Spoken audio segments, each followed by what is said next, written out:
क्या आप जानते हैं सारे तीर्थ बार बार गंगा सागर एक बार क्यों कहा गया है? गंगा सागर को सारे तीर्थों में इतना महत्वपूर्ण क्यों माना गया है? गंगा सागर को सारे तीर्थों में महत्वपूर्ण मानने के पीछे एक पौराणिक कथा छुपी हुई है। आज हम गंगा सागर तीर्थ के साथ साथ उस कथा का रहस्य भी उजागर करेंगे। गंगा सागर भारत के सभी तीर्थों से सबसे महत्वपूर्ण माना जाता है। यह वही स्थान है जहां पर मां गंगा सागर से मिलती है। गंगा सिर्फ नदी ही नहीं है, बल्कि सभी पाप नाशनी एवं मोक्ष प्रदान करने वाली माता मानी गई हैं। गंगोत्री से निकलकर भारत के अनेक राज्यों से होती हुई बंगाल पहुंचती है और यही सागर से मिल जाती हैं। इस पवित्र संगम को गंगा सागर कहा जाता है। इसी कारण सागर एक दुर्लभ एवं पवित्र तीर्थ स्थान माना गया है। पौराणिक कथा के अनुसार राजा सगर के 60,000 पुत्रों को मोक्ष की प्राप्ति हुई थी। मकर संक्रांति के अवसर पर गंगा सागर स्थान पर एक भव्य मेले का आयोजन होता है और गंगा सागर स्नान किया जाता है। मकर संक्रांति के दिन स्नान करने से 60,000 अश्वमेध यज्ञ एवं 10,000 गायों के दान का पुण्य प्राप्त होता है। मोक्ष धाम गंगा सागर को कहा गया है।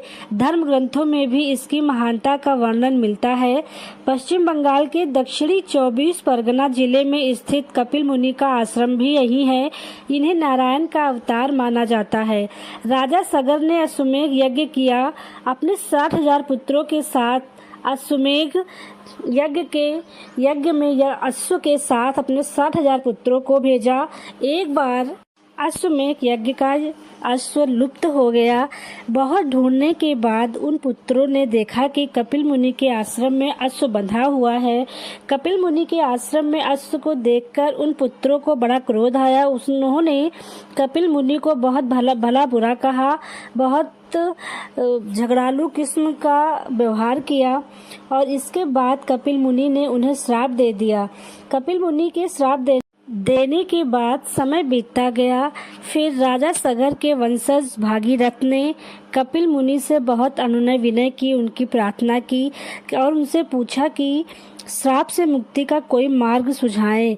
राजा भागीरथ के बार बार अनुनय विनय करने पर कपिल मुनि ने बताया कि गंगा जल से ही मोक्ष मिलेगा।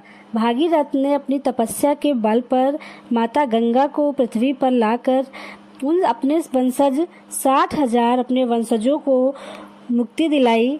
इसलिए मकर संक्रांति के दिन यहाँ पर भव्य मेले का आयोजन होता है और स्नान करने से मोक्ष की प्राप्ति होती है, ऐसा माना जाता है। मकर संक्रांति के दिन ही बंगाल की खाड़ी में माता गंगा का विलय हुआ था। सुंदर वन के पास स्थित होने के कारण गंगा सागर की भव्यता देखने लायक है। बहुत ही सुंदर और मनोरम तीर्थ स्थान है। एक अद्भुत शांति की प्राप्ति होती है गंगा सागर में स्नान करने के बाद।